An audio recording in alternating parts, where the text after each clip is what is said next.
안녕하세요. 홍익 리뷰입니다. 오늘은 상처받은 내면 아이 치유에 대한 북 리뷰를 하겠습니다. 당신의 내면 아이는 안녕하신가요? 몸은 다 큰 성인이 되었지만 당신의 마음 한구석에는 어쩌면 어렸을 때 상처받았던 작은 아이가 있을 수도 있습니다. 그때의 그 기억이 무의식 속에 너무도 강렬하게 남아 지금까지도 나의 무의식적인 사고와 행동에 영향을 미칠 수 있지요. 몇 년 전 유튜버와 작가로 활발히 활동했던 밀라논나님이 자신의 유튜브 채널에서 나를 변화시킨 책으로 상처받은 내면 아이 치유를 소개한 적이 있습니다. 어렸을 때 부모님으로부터 못생겼다고 놀림받던 어린 장명숙이 지금의 밀라논나가 되기까지에는 자신의 내면 아이에 대해 잘 들여다보고 달래주고 성장시킨 노력이 있기 때문이라고 생각하는데요. 이처럼 내 안에 어린 날의 상처가 있다거나 앞으로 나아가기 위해 내 과거를 한번 들여다보고 싶을 때, 항상 같은 패턴으로만 살아오는 자신을 변화시키고 싶을 때, 가족, 친구 등과의 관계로 항상 고민이 될 때, 결혼과 출산을 앞두고 있다면 이 책을 꼭 읽어보시기 바랍니다. 리뷰.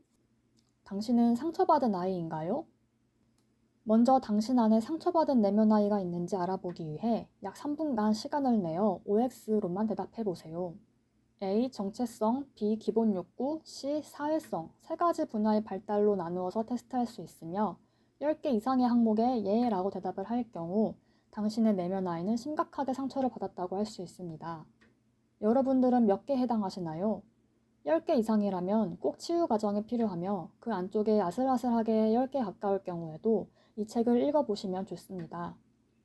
사람은 누구나 약간씩의 상처는 있기 마련이므로 지금부터 인간의 발달 단계별로 내가 어떤 욕구가 충족되지 않았는지 배워가며 차근차근 치유해 나가시기 바랍니다.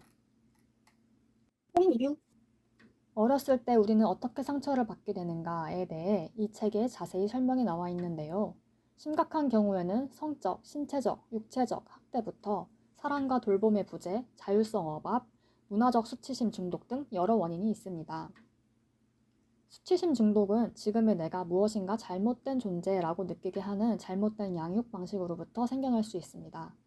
예를 들면 내향적인 아이에게 너는 왜 그렇게 말이 없니? 좀 다른 애들처럼 활발해져 봐 라고 하거나 혹은 외향적인 아이에게도 마찬가지로 너는 왜 이렇게 시끄럽니? 라고 훈육을 하거나 체질적으로 운동신경이 떨어지는 아이가 학교 체육 시간에서 내내 소외감과 창피함을 느끼게 만드는 이런 배려 부족으로 아이들은 자신이 남들과는 달리 정상적이지 않은 존재라고 존재적 수치심, 문화적 수치심을 느끼며 부모 또는 사회가 원하는 대로 되어야만 한다라는 압력과 고통에 시달리게 됩니다.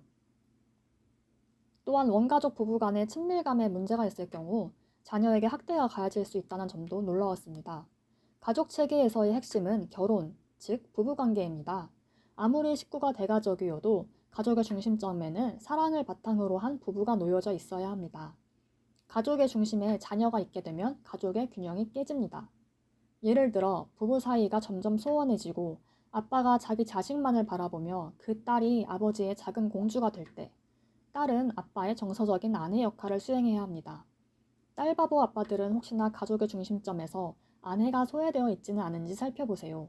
자녀 혹은 부모의 성별이 바뀐 경우에도 마찬가지입니다. 인간의 발달 단계별로 해당 연령대에 어떤 욕구들이 생기고 충족되어야 하는지, 어떤 덕목을 배우는지 표로 정의되어 있습니다. 발달 단계 표를 토대로 내면 아이가 느끼고 배우는 것들은 위와 같습니다. 즉, 발달 단계별로 위와 같은 문장을 스스로 깨달을 수 있으면 성숙한 인간으로 성장하고 있는 것입니다. 그럼 이제 태초의 순간으로 이동해 보겠습니다. 이 책 한 권으로 기억을 거슬러 올라가는 귀향 여행을 할 수 있습니다. 첫 번째, 갓난아기, 0에서 9개월. 갓난아이 때 상처를 받았다는 의심의 지표들입니다. 맨 위에서 했던 자가 테스트와 같이 OX로만 간단히 체크해보세요. O가 하나도 없다면 당신은 부모님의 완전한 사랑과 돌봄 속에서 자란 아이입니다. 0에서 9개월 신생아기 때는 어머니와 자신을 구별하지 못합니다. 자아가 형성되기 전이니까요. 신생아가 바라본 나, 나는 너, 나는 다른 사람. 이때의 나는 어머니가 느끼는 대로 느끼기 때문에 어머니가 나에 대해 어떻게 느꼈는가가 매우 중요합니다. 나는 너에서 나는 누구이다가 되기 위해 즉 자아라는 개념을 갖기 위해서는 주변의 반응이 무척이나 중요합니다. 내가 울자 누가 달려와서 달래주고 웃어주고, 내가 졸리면 나를 쓰다듬어주면 재워주고, 내가 배고프면 누가 와서 밥을 먹여주고 하는 이런 것들이 일정 기간 반복되다 보면 이 세상은 기본적으로 믿을만하다라는 희망과 신뢰감을 느낍니다. 그리고 이렇게 울고 배고프고 졸리는 나는 나구나 하는 인식이 생기게 됩니다. 이때의 부모 역할은 이러한 아이에 대한 즉각적인 반응들, 즉 돌봄입니다. 두 번째, 유아기 9개월에서 3세. 부모의 돌봄으로 아이의 욕구가 충분히 충족된다면 나는 나 자신이 되는 정상적인 발달 단계를 거쳐 유아기로 넘어가게 됩니다. 유아기 때 상처를 받았다는 의심의 지표들입니다.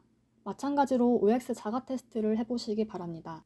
이 유아기 시기의 아이들은 이 세상을 흥미로운 것들로 가득 차 있는 세상으로 인식하며 주변의 것들을 호기심 있게 탐색합니다. 아이가 밥 숟가락을 물지 않고 바닥에 떨어뜨려 보는 건 역시 호기심으로 인해 자신만의 방식으로 실험해 보는 것이라고 합니다. 부모가 다시 식탁 위에 주워와도 또 떨어뜨려 봅니다. 왜 수저를 놓으면 아래로 떨어질까? 내가 이번에 또 떨어뜨리면 부모는 어떤 반응을 보일까? 하는 건강한 탐구심으로 하는 행동이며, 떨어뜨리지 말라는 부모한테 거절해보는 경험을 겪음으로써 부모와 분리하려고 합니다. 이 시기를 한국에서는 만나이 적용 전 미운 4살이라고 하기도 합니다. 단지 부모의 입장에서 미워 보일 수 있는 거지 아이 자체는 그 시기에 해야 할 일들을 잘 수행해 나가고 있는 것입니다. 이때 부모의 역할은 나이에 맞는 한계선을 정해주는 안정적이며 참을성 많은 부모입니다. 또한 아빠의 역할이 특히나 중요한 시기입니다. 한 사람만 육아를 하게 될 경우 몸과 마음이 지치는 시기라서 교대가 필요합니다. 아빠는 교대 육아 플러스 지친 아내의 휴식 지원 역할을 해야 합니다. 또한 이때 아빠를 통해 아이는 남성성과 사회 질서에 대해 습득하게 됩니다. 아빠와의 신체적인 놀이가 필요합니다. 또 이 시기에 엄마 아빠는 분노를 건강하게 표현하여 갈등을 해결할 줄 알아야 합니다. 아이들은 부모가 불일치를 해결하는 모습을 통해 삶을 배워나갑니다. 상대에게 화가 나갔을 때 큰 소리로 비난을 하는 부모는 결코 아이에게 좋은 모델이 되지 못합니다. 이를 위해 아이를 갖기 전부터 나 전달법으로 화를 표현하는 능력이 개발되어야 합니다. 이렇게 건강하게 갈등을 해결해 나가는 방법은 가족의 핵심 요소인 부부 간의 친밀감을 형성하는 데에도 매우 중요합니다. 여기서 덧붙이자면 물론 이렇게 얘기한다고 해서 상대방이 내가 원하는 행동을 바로 해준다는 보장은 없습니다. 방문을 닫지 않는 것은 그 사람의 습관이기 때문에 얘기를 들어도 하루아침에 고쳐지는 것이 쉽지가 않죠. 하지만 비난형 대화를 하더라도 상대방은 내가 원하는 행동을 하지 않을 뿐더러 둘 사이의 감정만 악화되고 친밀도가 떨어지게 됩니다. 세 번째, 학령기 전 3에서 6세. 3에서 6세가 되면 나의 성 정체성에 대해 인지하게 되며 끊임없이 왜? 라는 질문을 통해 세상이 어떻게 돌아가는지 파악하고 미래를 상상하고 자신만의 믿음을 만듭니다. 정상적인 발달이 이루어진다면 아이는 다음과 같은 생각을 깨닫게 됩니다. 나는 세상을 내 자신을 믿고 또 내가 특별하고 유일하다는 걸 알아요. 나는 남자 또는 여자아이예요. 나는 엄마처럼 행동할 수도 있고 아빠처럼 행동할 수도 있어요. 내가 정말로 뭘 원하고 싶은지 잘은 모르지만 내 미래를 그려볼 수는 있어요. 어른이 되는 꿈을 꾸고 내 인생을 만들어가는 꿈을 꿀 수 있어요. 네 번째, 학령기 7세에서 사춘기 전까지. 학교라는 작은 사회생활을 시작하는 시기이고 학교에서 여러 기술들을 배움으로써 자아의 힘을 기를 수 있습니다. 제 교과 과정의 내용들을 학습하고 적용해 나가며 자신이 근면할 수 있고 새로운 능력을 습득할 수 있음을 인식하게 됩니다. 이것이 학교 학습의 중요한 목적입니다. 성적표 100점을 맞는 것보다 자신의 이러한 능력을 인지할 때 우리는 세상에서 내가 있을 자리를 창조해낼 수 있다는 믿음을 키울 수 있습니다. 이 시기의 발달 과제는 자아의 힘을 깨닫는 것입니다. 나는 유능하기 때문에 내가 선택한 대로 될 수 있다. 학령기 때 상처받았던 의심의 지표들입니다.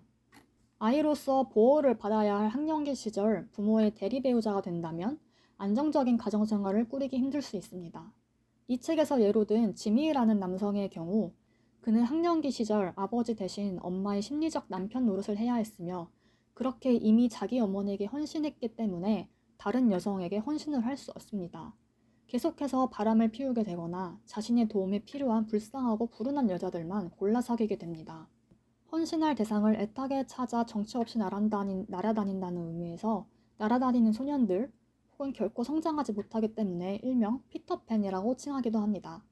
어렸을 적 아빠의 부재 혹은 아빠와의 관계 문제로 인한 내면의 상처를 아무도 돌보지 못했고 지금까지 자신의 상처받은 내면에 대해 인정한 적이 없기 때문에 벌어지는 일들이라고 생각합니다. 5번째, 청소년기 13에서 26세 2차 성징과 함께 강력한 성에너지가 등장하는 시기인 청소년기입니다. 이 시기 중요 발달 과제는 가족으로부터 독립을 위한 또래 집단, 사회와의 교류와 어디에 자신의 에너지를 투자해야 하는지 직업적인 탐구입니다. 청소년기 시절 입은 상처의 지표들을 OX로 체크해 보시기 바랍니다. 이 시기에는 자신의 강점은 무엇인지, 어떤 가치관을 갖고 있는지, 어떤 일을 할 때 즐거운지, 어떤 걸 잘 하는지 여러 경험들을 통해 쌓는 시기입니다. 더 나아가 이 세상에서 어떤 방법을 통해 생존할 것인지, 성인이 되면 어떤 분야에서 일을 할 것인지까지 찾아야 합니다. 하지만 한국 사회에서는 이 시기에 방 안에 갇혀 공부를 주로 하기 때문에 이러한 탐구를 성인이 되고 대학에 들어가서 하는 경우가 많습니다. 홍익 리뷰 용서하기 인간의 발달 단계별로 중요한 발달 과제와 함께 어떠한 요인들로 상처를 받았는지 알아보는 시간을 가졌습니다. 당신의 내면 아이는 상처받은 아이인가요? 각 챕터를 읽으면서 내가 어느 시기에 어떤 상처를 받았는지 각자 생각해 볼 수 있습니다. 각 발달 단계별 상처의 치유는 책 본문에 나와 있는 치유하기 방법들을 통해 누구나 셀프로 따라할 수 있으나 내용이 깊기 때문에 본 영상에서는 다루지 못했습니다. 어렸을 적 부모로부터 좋은 양육 방식을 받고 자라지 못했더라도 지금의 우리는 건강한 몸으로 책을 읽을 수 있습니다. 그때 돌보지 못했던 상처는 내 스스로 치유할 수 있습니다. 모든 부모가 거액의 자산을 물려주는 것이 아니듯 모든 부모가 좋은 심리 자본을 물려주는 것은 아니라는 것을 인정할 필요가 있습니다. 부모 역시 상처받은 내면 아이였고 그들 역시 내면 아이를 치유하지 못한 채 육아를 했기 때문에 이러한 점을 용서할 필요가 있습니다. 이제 부모로부터 떠나세요. 그리고 내가 내 자신의 부모가 되어 내 안의 내면 아이를 돌봐주세요. 이상으로 오늘의 영상을 마치도록 하겠습니다. 좋아요와 구독 눌러주시면 감사합니다.